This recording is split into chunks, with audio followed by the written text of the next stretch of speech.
नमस्कार दोस्तों, स्वागत है आपका हमारे अनदर चैनल पर जहां आपको बॉलीवुड से रिलेटेड वीडियोस देखने को मिलेंगे। दोस्तों, आज हम बात करने वाले हैं बॉलीवुड के action king mister Sunny Deol की, जो पर्दे पर अपने दमदार एक्शन, जबरदस्त डायलॉग डिलीवरी और अपने simple down to earth persona के लिए जाने जाते हैं।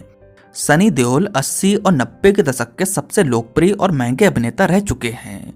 यूँ तो यूट्यूब पर आपको सनी देओल से रिलेटेड सैकड़ों बायोग्राफिकल वीडियोस मिल जाएंगी, इसलिए यहाँ पर हम उनकी बायोग्राफी पर बिल्कुल भी चर्चा नहीं करेंगे। आज हम आपको बताएंगे कि गदर जैसी फिल्म से ऐतिहासिक सफलता पाने के बावजूद इन्हें कोई बड़ी सफलता क्यों नहीं मिली, क्यों किसी बड़े मेकर्स ने सनी देओल को अप्रोच नहीं किया। पिछले 20 सालों में यमला पगला दीवाना और अपने को अगर सफल फिल्मों की श्रेणी में रख भी लें, तब भी इनके खाते में कोई बड़ी सफल फिल्म क्यों नहीं आई। क्या इन्हें एक निश्चित प्लानिंग के चलते साइडलाइन कर दिया गया, या फिर इनकी भी कुछ गलतियां रहीं। इन्हीं सब बातों को जानने के लिए हमारे चैनल को सब्सक्राइब करें और वीडियो के साथ बने रहें। 90 के दशक के गद्दावर एक्टर सनी देओल की गिनती इंडियन सिनेमा के नामी और बड़े अभिनेता के तौर पर होती है। इनके हिस्से घायल, घातक, दामिनी, गदर, बॉर्डर, बेताब और विश्वात्मा जैसी न जाने कितनी सफल फिल्मों के नाम दर्ज हैं। 80 और 90 के दशक में सनी देओल ने रेयरली ही पीछे मुड़कर देखा और ये उस दौर के सबसे बड़े स्टार के तौर पर गिने जाते थे। ऑडियंस में इन्हें देखने की ललक साफ तौर पर देखी जा सकती थी, जिसके चलते सनी देओल का नाम फिल्म को सफल बनाने के लिए काफ़ी रहता था। फिर आई 2001 में ऐसी फिल्म जो दशकों में किसी एक एक्टर को ही नसीब होती है।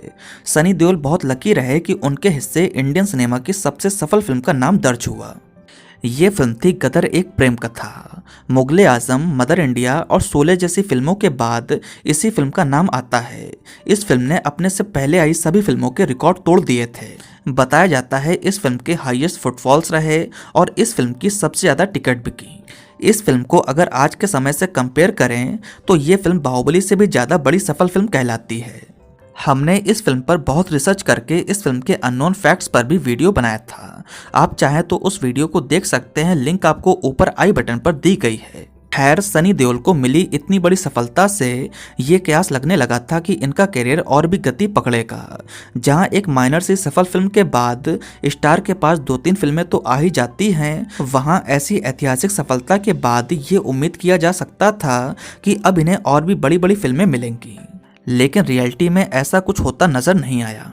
गदर, एक प्रेम कथा एक ऐसी फिल्म थी जिससे एक वर्ग तो बहुत खुश हुआ कि फिल्म ऑल टाइम ब्लॉकबस्टर हो गई, वहीं एक वर्ग ऐसा भी था जो इस फिल्म से काफी ज्यादा नाराज हुआ। देश में जगह जगह पर दंगे हुए, लेकिन फिल्म अपनी गति से चलती रही। उस समय बॉलीवुड पर कहीं ना कहीं कुछ बड़े दलों का हाथ था, क्योंकि सनी देओल कोई छोटा सा एक्टर तो था नहीं कि उसे चुटकियों में बाहर कर दिया जाए। इसलिए एक षड्यंत्र के चलते उन्हें साइडलाइन किया गया होगा। उनकी फिल्मों को हाइप मिलना बंद हो गया और नए मेकर्स उन्हें कभी फिल्में ऑफर ही नहीं करते। जो फिल्में उन्होंने करी भी वो उन्हीं के प्रोड्यूसर्स और दोस्तों की थीं। गदर के बाद अगले 20 सालों तक ये मायने रखता है कि इंडियन, अपने और यमला पगला दीवाना के अलावा इनको कोई भी बड़ी सफलता नहीं मिली। इनकी ज़्यादातर फिल्में फ्लॉप रहीं। ये तो इनके स्टारडम के चलते इनके पास फिल्में आती रहीं, लेकिन सक्सेस रेशियो पूरी तरह से बिगड़ गया। इस बीच इनकी 20 से 25 फिल्में रिलीज हुईं, जिसमें 95% फ्लॉप रहीं। जैसा कि आप जानते हैं कि गदर 2 आने को तैयार है और फिल्म का काम अपने जोरों पर चल रहा है। हम सनी देओल के फैंस के लिए ये एक बड़ी उम्मीद है। यही फिल्म हो सकती है जो इनके करियर को ट्रैक पर ला दे। गदर फिल्म से इनकी जो कहानी बिगड़ी थी, हो सकता है गदर 2 से इनके करियर में सुधार आ जाए। फिलहाल तो ऐसी ही उम्मीद की जा सकती है। चलिए अब पॉइंट वाइज चर्चा करते हैं कि सनी देओल के करियर में वो क्या रीज़न रहे कि गदर जैसी ऐतिहासिक सफलता देने के बाद भी उन्हें उस लेवल की सफलता कभी नहीं मिली। पहला जो मुख्य कारण रहा वो था सनी देओल की राष्ट्रवादी छवि। मैं ऐसा समझता हूँ कि इसकी वजह से इनडायरेक्टली सनी देओल को किनारे किया गया। सनी देओल इकलौता ऐसा अभिनेता रहा जिसने खुलकर नेशनलिस्टिक फिल्मों में काम किया। बॉर्डर और गदर जैसी फिल्मों की वजह से एक तबका इनसे हमेशा के लिए नाराज हो गया और उसने इनकी फिल्मों को सपोर्ट करना ही बंद कर दिया। गदर, बॉर्डर और माँ तुझे सलाम जैसी फिल्मों में सनी देओल ने खुलकर अपने डायलॉग बोले, जिसकी वजह से जगह जगह पर इनकी फिल्मों को बाइकआउट करने की भी खबरें उड़ी। साथ ही साथ ये तक कहा गया कि सनी देओल को पाकिस्तान में पूरी तरह से बैन कर दिया गया है। उन दिनों यहाँ की फिल्मों में बाहरी शक्तियों का पैसा लगता था। ये बात कई बार सामने भी आई। रिपोर्ट्स के अनुसार सनी देओल के हाथों से कई बड़े प्रोजेक्ट्स निकल गए। बड़े निर्माता इनके साथ काम करते नहीं दिखे। कोई भी ना ही इनके लिए बड़े रोल्स लिख रहा था और ना ही इनकी फिल्मों में पैसे लगाने को तैयार हो रहा था। जो इनके दोस्त यार थे वही इनकी फिल्मों को साइन कर रहे थे। इन फिल्मों को जनरली इग्नोर कर दिया जाता। फिल्मों को किसी भी तरह की हाइप नहीं मिलती, खराब रिव्यू मिलते। 2005 तक तो इनका वर्चस्व मान सकते हैं, लेकिन इसके बाद इनके स्टार पावर ने भी काम करना बंद कर दिया। नतीजन ये सारी फिल्में फ्लॉप होती गईं। क्योंकि सनी देओल कोई छोटा मोटा नाम तो है नहीं, इंडस्ट्री में इज्जत है, पकड़ है, इसलिए उन्हें एकदम से न्यूकमर एक्टर की तरह हटाया तो जा नहीं सकता था। इसलिए उन्हें धीरे धीरे लीग से बाहर कर दिया गया। सेकंड रीजन की बात करें तो सनी देओल का एक लंबा वक्त बिस्तर पर बीता है। अर्ली 2000 के बाद से ये सीरियस बैक इंजरी की प्रॉब्लम से ग्रसित थे, जिसके चलते ये काम कर पाने में असक्षम रहे। जो फिल्में इन्हें ऑफर भी होती वे इसी वजह से कर नहीं पाते थे। मुश्किल से ये साल में 1-2 फिल्मों में ही काम करते और वो फिल्में भी नहीं चल पाती। सनी देओल का मार्केट धीरे धीरे पूरी तरह से डाउन हो गया। थर्ड रीजन जो मैं समझता हूँ वो है लीडिंग रोल ही प्ले करना। आज की तारीख में इनके जितने भी कंपटीटर थे, चाहे वो जैकी श्रॉफ हो, अनिल कपूर हो या फिर संजय दत्त, इन सभी ने वक्त के साथ अपने आप को सपोर्टिंग और विलन के रोल में ढाल लिया है।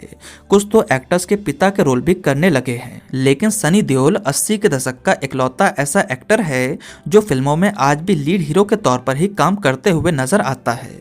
विलन गिरी तो बहुत दूर की बात रही, आपने इन्हें बहुत कम ही सपोर्टिंग रोल में देखा होगा। और अगर आपने इन्हें किसी फिल्म में सपोर्टिंग रोल में देखा भी है तो सर का किरदार मेन हीरो के किरदार पर भारी ही पड़ता था। शायद अगर ये सपोर्टिंग एक्टर के तौर पर काम करने लगते तो इन्हें और भी फिल्मों में वैरायटी भरे रोल्स करने का मौका मिलता। फिर भी जो भी हो, इनके चाहने वालों के लिए ये बहुत बड़ी बात है कि उनका शेर अभी भी अपनी शर्तों पर काम करता है और इनकी अपनी खुद की एक लॉयल फैन फॉलोइंग है। चौथा रीजन जो है उससे मैं समझता हूँ थोड़ा कड़वा है।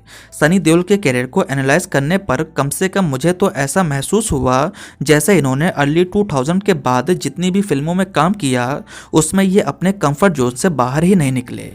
ना ही इन्होंने किसी कैरेक्टर के लिए इन्होंने मेहनत करी और ना ही कोई ट्रांसफॉर्मेशन। एक ही तरह के रोल्स में सनी देओल को देखना नई ऑडियंस के लिए सपोर्ट न मिलने के जैसा था। वक्त के साथ इनके भारी भरकम डायलॉग और इनके एक्शन से ऑडियंस रिलेट नहीं कर पाई। नतीजन इनका कैरियर धीमी गति से ही मगर चलता रहा।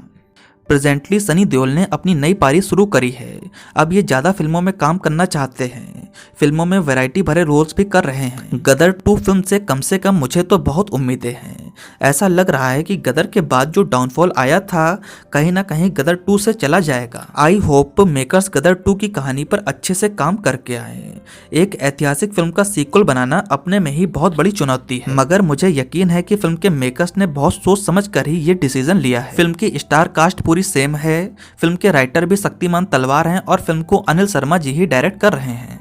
उम्मीद करते हैं ये फिल्म बॉक्स ऑफिस पर नया इतिहास रचेगी। तो दोस्तों ये रहा सनी देओल पर हमारा एक डेडिकेटेड वीडियो। आपको हमारा वीडियो कैसा लगा आप नीचे कमेंट सेक्शन में बता सकते हैं। साथ ही साथ नेक्स्ट अब आप बॉलीवुड के किस एक्टर पर वीडियो देखना चाहते हैं ये भी नीचे कमेंट सेक्शन में जरूर बताएं। अगर आपको हमारा वीडियो पसंद आया हो तो प्लीज लाइक करें, कमेंट करें और हमारे चैनल को सब्सक्राइब करें। आपका बहुत बहुत धन्यवाद।